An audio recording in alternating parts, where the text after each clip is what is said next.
Assalamualaikum warahmatullahi wabarakatuh.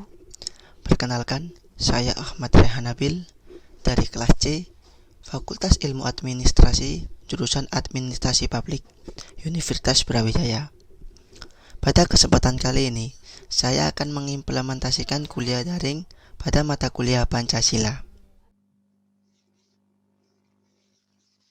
Pada presentasi kali ini, saya akan membawakan dengan tema menjaga eksistensi Pancasila dan penerapannya bagi masyarakat di era globalisasi. Pancasila dirasakan sudah sempurna dan mencakup segala aspek pada bangsa Indonesia. Setelah puluhan tahun lahirnya Pancasila dari tahun 1945 hingga saat ini, negara di dunia mengalami pengembangan yang pesat dalam berbagai bidang kehidupan. Kondisi bangsa saat ini mencerminkan adanya penyimpangan dari Pancasila yang tidak sesuai dengan nilai yang seharusnya. Namun, masih ada upaya pelurusan kembali terhadap nilai-nilai Pancasila. Kelangsungan hidup negara dan bangsa Indonesia di era globalisasi mengharuskan kita untuk melestarikan nilai-nilai Pancasila agar generasi penerus bangsa tetap dapat menghayati dan mengamalkannya agar intisari nilai-nilai yang luhur itu tetap terjaga dan menjadi pedoman bangsa Indonesia sepanjang masa. Pada presentasi kali ini, ada 5 poin penting yang akan saya sampaikan. Yang pertama, ideologi Pancasila dalam pemikiran radikal dan revolusioner. Perlu kita renungkan, Pancasila sebagai dasar negara diwarnai oleh ketegangan, konflik, dan konsensus bersama. Kondisi bangsa Indonesia yang di masa kolonial selalu menempatkan warga Nusantara sebagai pihak yang terkalahkan, banyak menginspirasi perumusan Pancasila. Kelemahan bangsa Indonesia yang nampak dalam menghadapi penguasa kolonial adalah lemahnya persatuan bangsa Indonesia. Poin kedua ialah ideologi Pancasila dalam perspektif global. Pancasila sebagai dasar negara diwujudkan dalam hukum nasional Indonesia, di mana Pancasila menjadi sumber dari segala sumber hukum yang ada di negara Indonesia. Sedangkan sebagai pandangan hidup bangsa, Pancasila dijadikan sebagai tuntutan bagi seluruh masyarakat Indonesia dalam menjalani kehidupan sehari-hari. Pancasila sebagai ideologi. Pada tahun 2005, Kailan menyatakan bahwa ideologi sebagai pandangan masyarakat memiliki karakteristik. Ideologi sering muncul dan berkembang dalam situasi kritis. Ideologi memiliki jangkauan yang luas, beragam, dan terprogram. Ideologi mencakup beberapa strata pemikiran dan panutan. Ideologi memiliki pola pemikiran yang sistematis. Ideologi cenderung eksklusif, absolut, dan universal. Ideologi memiliki sifat empiris dan normatif. Ideologi dapat dioperasionalkan dan didokumentasikan konseptualisasinya. Ideologi biasanya terjadi dalam gerakan-gerakan politik. Globalisasi. Globalisasi merupakan gejala mengglobalnya sosio-kultural antar bangsa, sehingga kultur antar bangsa di dunia seolah-olah melebur menjadi kultur dunia. Arus globalisasi tidak mungkin dihentikan. Berjalannya globalisasi tidak terlepas dari perkembangan ilmu pengetahuan dan teknologi sebagai penyebabnya. Dampaknya juga tidak bisa dihindarkan bagi masyarakat, bangsa, dan negara Indonesia.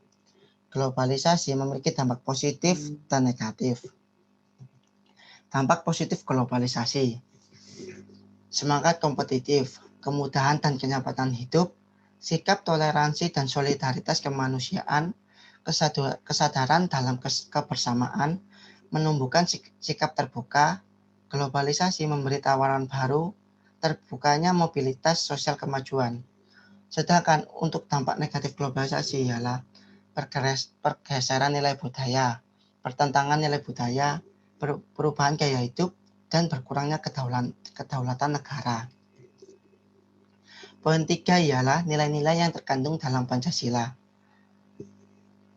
Yang pertama, ketuhanan yang Maha Esa. Nilai-nilai yang terkandung dalam sila pertama ini adalah di mana kita sebagai manusia yang diciptakan wajib menjalankan perintah Tuhan dan menjauhi larangannya. Yang kedua, kemanusiaan yang adil dan beradab. Sila kedua ini menjelaskan bahwa kita sesama manusia mempunyai derajat yang sama di hadapan hukum. Yang ketiga, persatuan Indonesia. Makna dalam sila ini merupakan landasan untuk menjaga persatuan dan kesatuan bangsa Indonesia.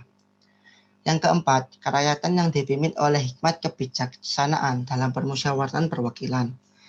Dalam sila ini menjelaskan tentang demokrasi, adanya kebersamaan dalam mengambil keputusan dan penanganannya, dan kejujuran bersama.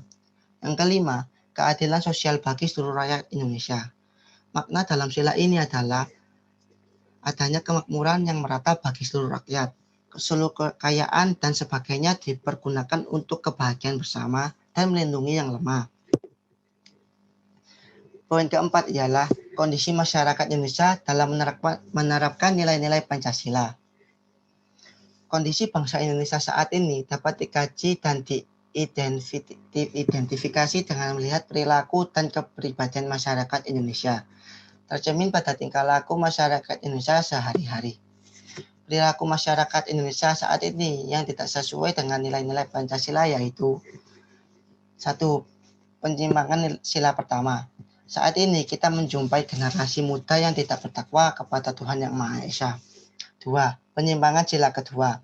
Sekarang ini kita temui di antara pemuda Indonesia yang tidak memanusiakan manusia lain sebagaimana mestinya. 3. Penyimpangan sila ketiga. Memudarnya rasa persatuan dan kesatuan yang terjadi pada masyarakat Indonesia saat ini. 4. Penyimpangan sila keempat. Demokrasi selaknya dilaksanakan dengan sehat. Fenomena yang terjadi saat ini masih adanya money politik di kalangan masyarakat. 5. Penyimpangan sila kelima. Selanjutnya, mengenai keadilan, banyak fakta-fakta mengenai ketidakadilan yang dilakukan oleh generasi muda bangsa Indonesia saat ini. Poin 5 ialah upaya yang dilakukan masyarakat Indonesia dalam membudayakan nilai-nilai Pancasila. Pembudayaan nilai-nilai luhur Pancasila perlu diupayakan pada berbagai kelompok masyarakat, baik kelompok profesi seperti tenaga kerja, notaris, guru, dan pengacara. Kelompok visional seperti wanita, pemuda, dan lain sebagainya. Sejalan dengan upaya sedemikian rupa, diharapkan terdapat penghayatan dan pengalaman nilai-nilai luhur Pancasila di berbagai bidang kehidupan bagi seluruh masyarakat. Kesimpulan dari presentasi yang saya sampaikan kali ini ialah Pancasila merupakan dasar negara dan pandangan hidup bangsa Indonesia. Sebagai dasar negara, Pancasila dijadikan sebagai dasar dalam membangun negara kesatuan Republik Indonesia. Arus globalisasi tidak mungkin dihentikan.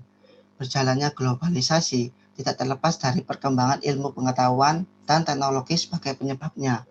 Dampaknya juga tidak bisa dihindarkan. Bagi masyarakat, bangsa, dan negara Indonesia, globalisasi memiliki dampak positif dan negatif. Pembudayaan nilai-nilai luhur Pancasila perlu diupayakan. Diharapkan terdapat penghayatan dan pengalaman nilai-nilai luhur Pancasila di berbagai bidang kehidupan bagi seluruh masyarakat. Dan inilah daftar pusaka saya dalam menyelesaikan presentasi saya kali ini.